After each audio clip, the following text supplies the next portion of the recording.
భారతీయ మజ్దూర్ సంఘ్ జాతీయ సమావేశాలకి ముఖ్య అతిథిగా హాజరైన మల్కాజిగిరి పార్లమెంట్ సభ్యులు ఈటల రాజేందర్ ఈ సందర్భంగా వారు మాట్లాడుతూ బీఎస్ఎన్ఎల్ వ్యాపార సంస్థ కాదని సర్వీస్ అందిస్తుందని ఉద్యోగులే బీఎస్ఎన్ఎల్ ను కాపాడుతున్నారని వారికి పెరుగుతున్న ధరలకు అనుగుణంగా జీతాలు పెంచాలని ఇప్పటికే మంత్రి గారిని కోరానని మోదీగారు వచ్చాక ప్రభుత్వ రంగ సంస్థలను కాపాడుతున్నారని రామగుండం ఎరువుల కర్మాగారానికి 6,300 కోట్ల రూపాయల నిధులు ఇచ్చి పునరుద్ధరించిందని బిల్కు పూర్వ వైభవం తీసుకురావడానికి ప్రయత్నం చేస్తున్నారని తెలిపారు।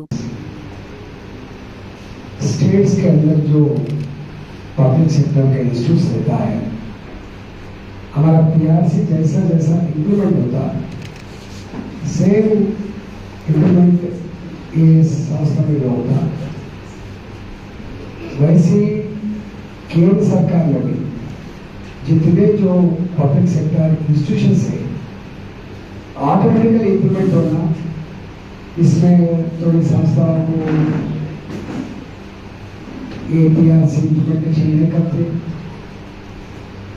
थोड़ी संस्थाओं में 5% 10%। What is this is not fair साल को मैं रिपोर्ट किया था।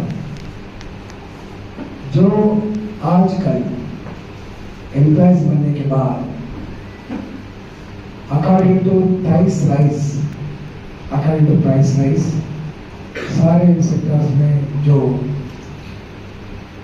खर्च बढ़ते जाता है वो हिसाब से डीए देता है, वो हिसाब से पीआरसी भी देता है।